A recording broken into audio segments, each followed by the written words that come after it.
안녕하세요. 저는 올해 33살 되었고 결혼한 지는 3년 차, 뱃속의 아이는 24주 된 임산부입니다. 결혼하고 좀처럼 임신이 되지 않아 마음고생을 좀 했어요. 솔직히 말해서 스트레스가 원인이었던 것 같지만요. 임신 안 된다고 엄청 구박했던 시할머니 때문에 이혼까지 생각해 볼 정도로 큰 스트레스였는데요. 무당 할머니가 사이다 날려주지 않으셨다면 아마 지금쯤 정말 이혼하지 않았을까 싶기도 할 웃지 못할 사연이 있어요. 시할머니가 그 덕분에 지금은 제게 아무 소리 안 하시고 되게 눈치 보고 사신답니다. 궁금해 하실 법한 이야기, 그럼 지금부터 풀어볼게요. 제 나이 29살 12월 달에 20대 막차 타고 결혼을 했습니다. 남편은 저보다 2살 어린 연하남이에요. 같은 직장에서 만난 사람이에요. 시댁이랑 친정 재정 상황도 비슷하고 양가 부모님들 직업도 우연찮게 다 교사이셔서 너무 신기했어요. 공통점이 많은 서로와 또 양가 상황이다 보니 자연스레 결혼으로 행복하게 이어졌네요. 다만 저희 친정은 외가, 친가, 조부모님들이 다 따로 사시는데 시댁은 시할머니를 거의 반 모시고 사시더라고요. 반 모신다는 뜻은 시할머니 댁은 시골에 따로 있는데 추운 겨울과 더운 여름에는 아파트인 시댁에 와 계세요. 1년 중에 반 이상 시부모님 댁에 머물러 계신다는 뜻입니다. 그렇다 보니 시댁 인사드릴 때와 상견례 때도 시할머니가 참석하셨어요. 그런데 저를 처음부터 안 좋아하셨습니다. 제가 나이가 많다는 게 그 이유였어요. 우리 승한이보다 2살이나 많다고? 내년에 30이 되는겨? 나이가 너무 많아. 그러면 애도 잘 안 들어서는 법이야. 라고 하시길래 시부모님께서 아니다. 40 넘어서까지 애 낳는 사람들 많고 요즘은 의료 기술도 좋아서 노산도 건강하게 아이 낳는다. 라고 몇 번이나 설명을 해주셨네요. 시부모님은 정말 좋으시거든요. 저 배려도 잘해주시고 웃음도 많으세요.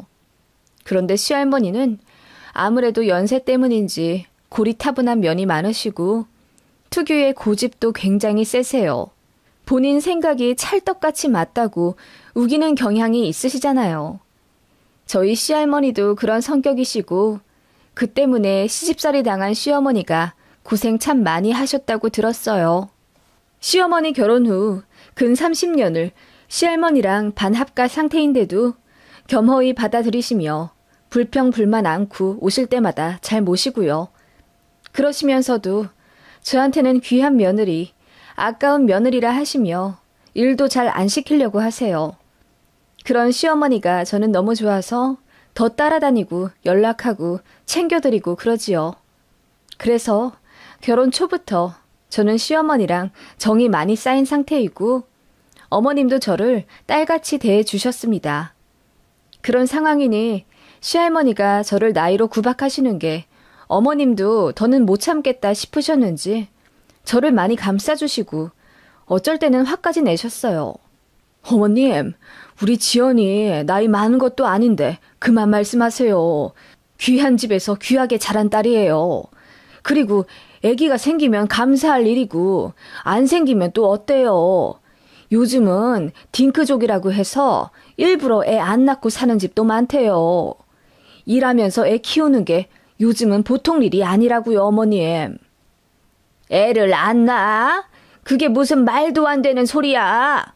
그럴 거면 결혼을 하지 말아야지. 어디 근본도 도리도 없는 것들을 우리 손자한테 빗대어 얘기해. 나는 무조건 증손자 볼 거다. 그렇게 시할머니는 결혼 초기부터 대놓고 저한테 빨리 임신하라고 닥달을 하셨죠. 내일 모레 90이라 곧 있으면 죽을지도 모르는데 하루라도 빨리 증손자 안겨달라 하시면서요. 그게 제가 결혼한 목적이자 제 일이라고 하셨습니다. 아무리 나이 많으신 어르신 이야기라고 해도 쉽게 흘려듣기 힘들더라고요. 저도 나름 회사에서 인정받는 사람이고 요즘 시대에 나이 30 정도면 어린 편에 축하는 데다 제 주변은 아직 결혼 안 한 사람들이 태반이에요. 시할머님 세대에서나 나이 30이 40 취급 받았겠지만 지금은 아니잖아요. 그런데 나이 가지고 자꾸 그러시고 저를 증손자 낳을 도구로만 여기시니 저도 날이 갈수록 표정 관리가 안 되더군요. 그래서 시할머니 계신다고 할 때는 시댁도 가기 싫더라고요. 어머님도 그 점 충분히 이해하시고 그냥 저더러 안 내려와도 된다고 하시는데 괜히 죄송해 눈물이 났네요. 그렇게 신혼 6개월쯤 지났을까? 어머님이랑 통화를 하는데 수화기 너머로 시할머님 목소리가 들리더라고요. 어머님, 할머님 올라와 계세요? 지난달에 내려가셨다고 하지 않으셨어요? 아, 그게, 당분간 또 와 계신다고 하시네. 어머님이 어쩐지 난감해 하시며 이야기를 하시길래 무슨 일인가 했더니 갑자기 시할머니께서 전화기를 바꿔달라 하시더라고요. 손부야, 나다, 할미. 내가 그냥 이제 아들네 들어와 살기로 했다. 증손자 볼 때까지 안 내려간다고 했어. 할머님, 안녕하셨어요? 아, 제가 아기 낳을 때까지요? 그래, 나 여기 살면서 네 시험에 엄청 괴롭힐 거다. 왜 증손자 안 안겨주냐고 아침 저녁으로 시집살이 좀 시켜야지. 네? 그게 무슨 말씀이세요? 지금 니네 결혼한 지 6개월이나 지났지 않니? 그런데 왜 여태 소식이 없어? 그 봐라. 네 나이가 많아서 빨리 애가 안 들어서는 거잖냐. 내가 그렇잖아도 너 한약 지어주려고 했더니 네 시험애가 기겁을 하고 말리더라.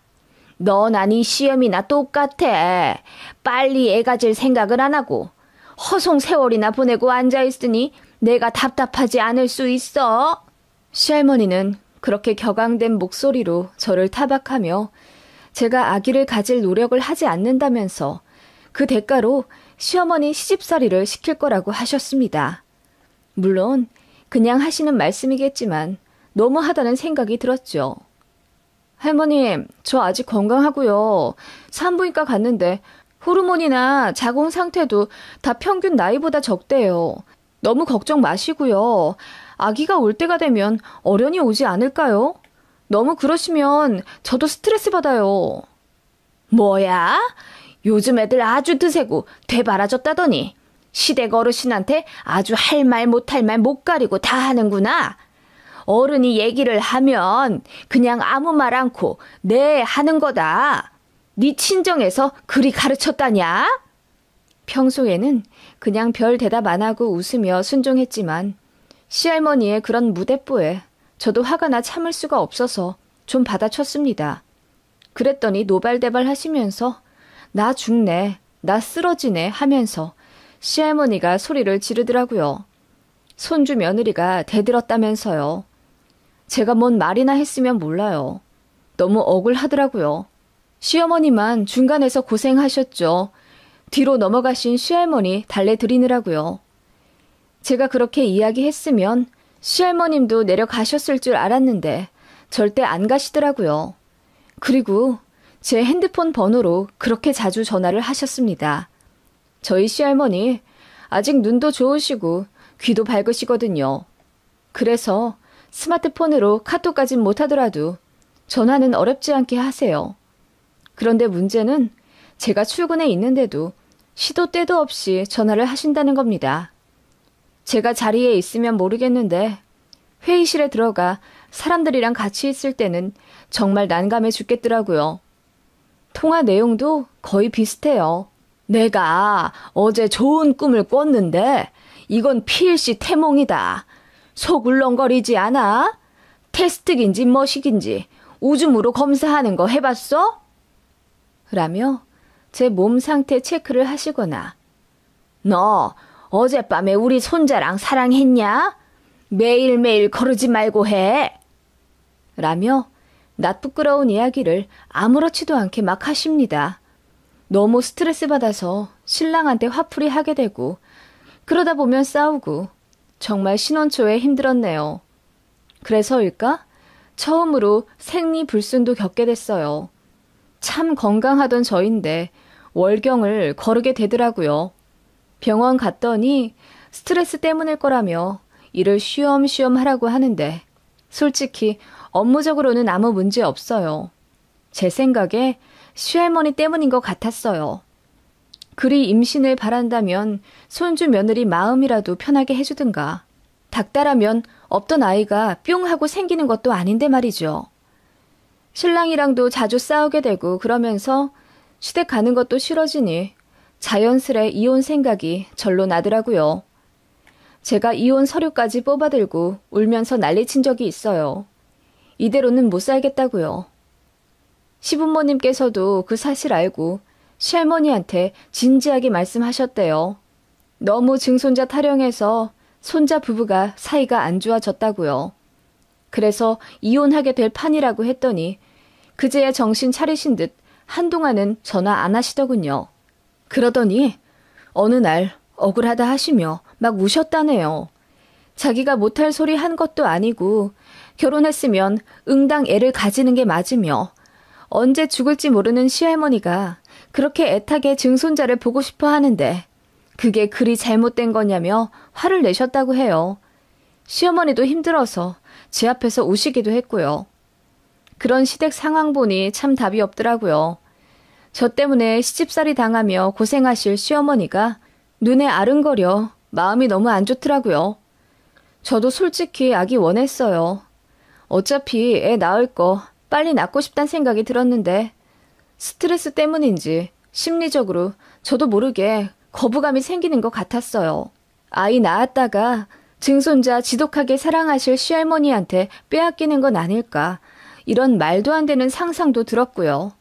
지금 생각하면 정신적으로 많이 피폐해져 있던 나날들이었던 것 같아요. 아무리 시댁 왕래를 줄인다고 해도 명절에는 가야 하니까 시할머니를 뵐 수밖에 없었는데요. 저 오기 전에 시부모님한테 단단히 교육을 받으셔도 제 얼굴만 보면 갑자기 복장이 터지시는 듯 어김없이 증손자 타령을 하며 모든 게 저 때문이라고 손가락질을 하셨습니다. 어린 여자랑 결혼했으면 증손자를 봐도 벌써 봤을 건데 지금 결혼한 지 2년이 다 되어 가는데도 임신 소식이 없는 걸 보면 뭔가 문제가 있어도 단단히 있는 거다. 너 때문에 지금 네 시애미 고생하는 거 안 보이냐? 네 시애미가 그래도 며느리 사랑은 끔찍해서 너 구박하느니 차라리 자기를 구박하라고 하더라. 그렇게 매정한 말씀을 하시는 시할머니의 눈빛이 칼날처럼 제 가슴에 박혔고 저는 참다 못해 눈물을 흘리며 할머님, 정말 너무하세요. 저 병원 가면 아무 이상 없다고 해요. 신랑도 마찬가지고요. 그냥 때 되면 어련히 생기겠죠. 자꾸 그렇게 스트레스 주시니까 더 임신이 안 되는 것 같아요. 라고 소리를 질러버리고 그럼 이혼하겠다고 했습니다. 저같이 늙어서 임신 안 되는 여자 말고 어리고 싱싱한 여자 찾아서 손자 재혼시키세요. 그 편이 낫겠네요. 라는 말까지 했어요. 그랬더니 저더러 어디서 저런 걸 데리고 왔냐며 시할머니가 뒷목 잡고 쓰러지시는 액션을 취하시고요. 솔직히 아무렇지도 않아 보이셨습니다. 어쩔 때 보면 시할머니가 저희 가족 중에서 제일 건강하신 것 같거든요. 아무튼 시할머니는 그렇게 집안을 뒤집어 엎으며 나 죽는다 어쩐다 하셨네요. 명절에 그런 난리를 겪었음에도 불구하고 시할머니는 더 바짝 독이 오르셨는지 작은 아버님 앞세워 저희 신혼집에도 막무가내 찾아오시기도 했습니다. 저희 둘 다 야근할 때라 아무리 집 문을 두드려도 응답이 없으니 저에게 전화를 하셔서는 집 도어락 비밀번호 알려달라 소리치시더군요. 솔직히 정말 알려드리기 싫었는데 내일 모레 아흔인 어르신을 세워두고 기싸움 하는 것도 부질없다 싶어 그냥 알려드렸네요. 부랴부랴 일 마무리하고 퇴근해 집에 들어와 보니 시할머니가 거실에 떡하니 앉아 계시더라고요. 그러더니 어디서 무슨 이상한 명주 실 같은 것과 부적 같은 걸 저에게 던져주시며 이거 항시 착용하고 있거라. 그래야 증손자가 생긴다. 하시더라고요. 그리고 저희 부부더러 막걸리 사으라고 시키신 후 한 잔 거나하게 드시고 저희 안방에서 주무시고 가셨습니다. 그날 남편만 무지하게 잡았네요. 내가 너랑 결혼해서 이 고생하고 산다면서요. 그런 식으로 두어 번 불시에 저희 신혼집에 찾아오셨어요. 작은 아버님이나 저희 시부모님이 아무리 말려도 소용이 없었습니다. 어르신들 고집 대단하시잖아요. 정말이지 대통령이 온데도 시할머니 성격은 막을 길이 없어 보였습니다. 그런 시할머니도 꼼짝 못하는 분이 있긴 했죠. 그건 바로 무당인데요. 시할머니는 아주 예전부터 점집에 자주 다니셨어요.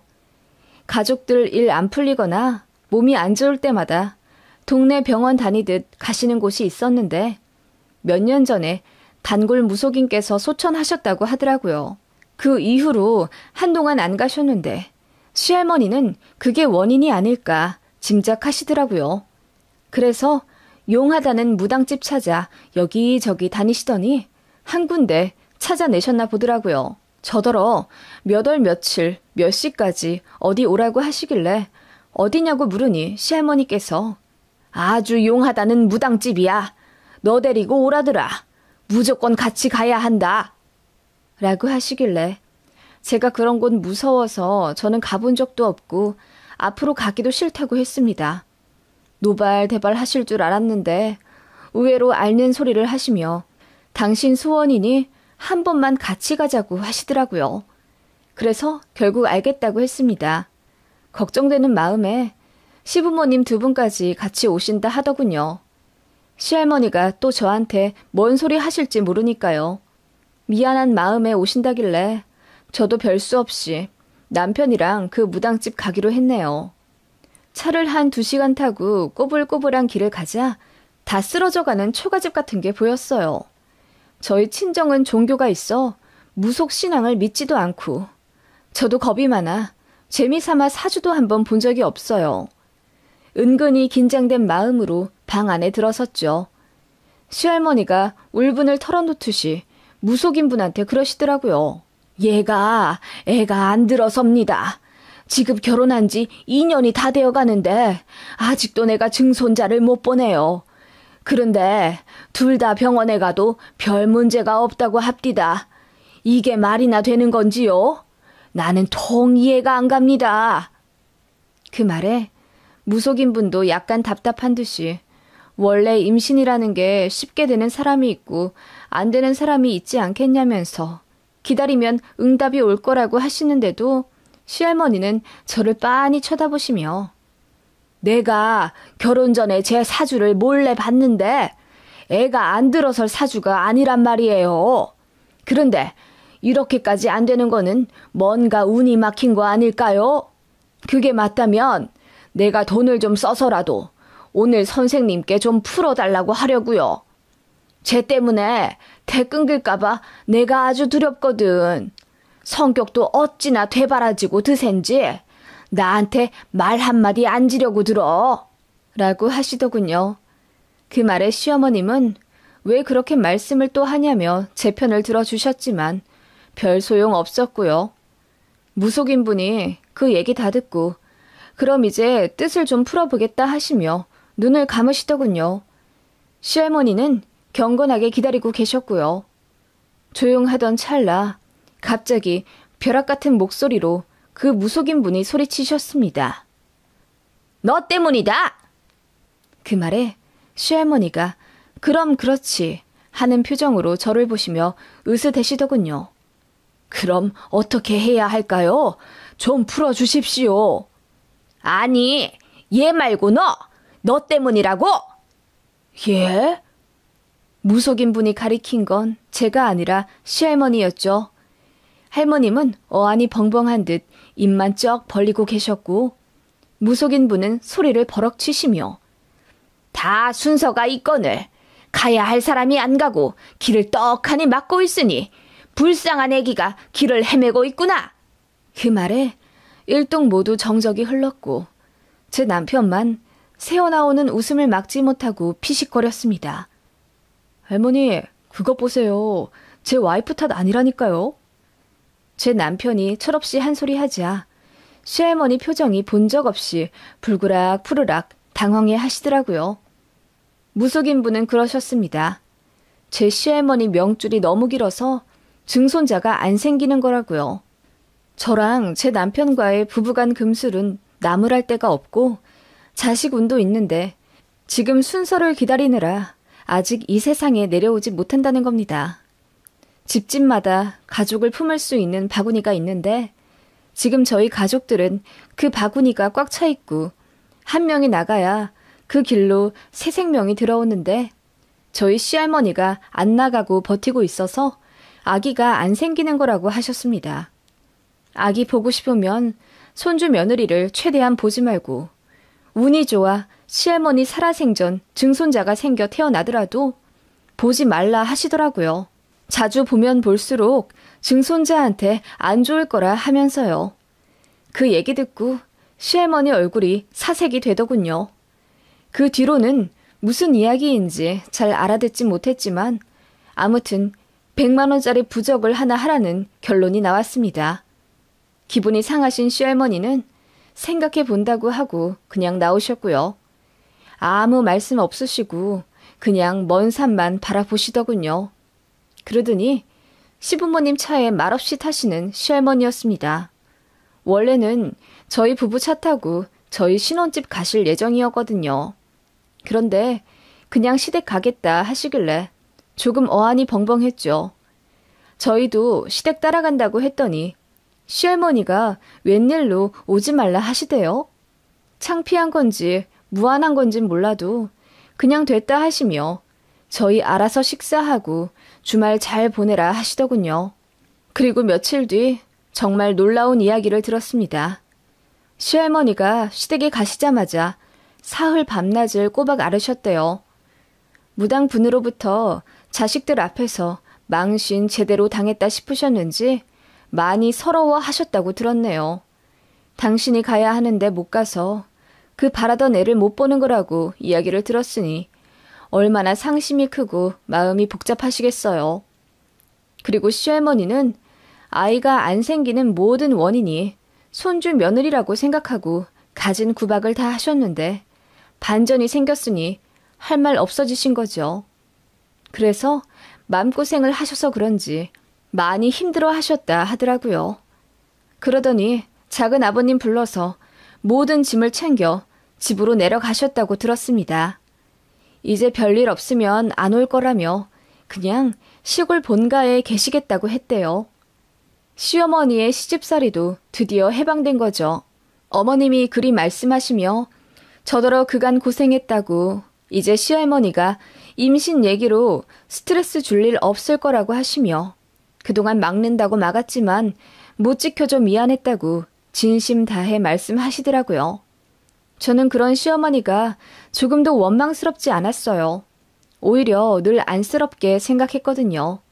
아무튼 시할머니 내려가시며 핸드폰에 제 번호도 지우셨다더군요. 그렇게 전화 한 통 없이 잔소리도 안 들으니 제 일상이 확 피더라고요. 스트레스 안 받으니 세상도 환히 보이고요. 남편이랑도 사이 좋아져 여행도 자주 다니고 그랬네요. 아무 생각 없이 살다 보니 정말 신기하게도 아기가 생겼습니다. 정말 갑자기 찾아온 아이라 너무 놀랐죠. 시부모님 그 소식 듣고 뛸 듯이 기뻐하시며 행복해 하셨고 전화로 시할머니께 알려드렸더니 만세 삼창을 외치시더군요. 그러더니 임신 초기에 조심해야 한다며 저더러 어디 가지 말고 집에만 있으라. 회사도 관둬라. 내가 용돈 보내주겠다. 다정히 말씀하시더라고요. 임신했으니 이제야 손자 며느리 대우를 해주시나 싶어 씁쓸하긴 했지만 나이 많은 어르신인데 뭐 어쩌겠어요. 그냥 이해해야죠. 그 시대에는 그렇게 사셨으니까요. 저희가 시할머니 계시는 곳으로 인사 가겠다고 해도 오지 말라 하시군. 또 시댁으로 올라오지도 않으시더라고요. 저를 접촉하면 안 된다고 생각하시는 건진 몰라도요. 나중에 증손자 태어나면 그때 아기나 한번 보겠다 하시며 거리를 두려고 하시는데 어쩐지 안쓰러우면서도 마음속 깊이 있던 고민이 해결된 것 같아 한편으론 후련하기도 해요. 만약 제가 아기를 낳으면 시할머니가 엄청 집착하고 아예 저희 집에 합가에 살겠다 하실까봐 겁먹었는데 무속인 말씀 하나로 정리가 싹 된 것 같아서요. 참, 뱃속의 아이는 아들이래요. 저희 부부랑 시부모님은 딸을 원했는데 시할머니는 뛸 듯이 기뻐하며 동네 사람들한테 잔치를 여셨다고 하네요. 그리고 제게 맘고생하게 해서 미안했다며 차 바꾸라고 용돈도 크게 해주셨고요. 그치만 무당 말씀이 내내 마음에 걸리시는 건지 앞으로 욕심 안 부리고 손자네 잘 안 보고 살 거라고 하시네요. 아무튼 뱃속의 아기 천사 잘 키우며 양가 부모님께 효도 잘하고 살게요. 손주 타령했던 시할머니도 이제는 미워하지 않으려고요. 뱃속의 아이는 엄마가 미워하는 사람 닮아 나온다고 하길래요.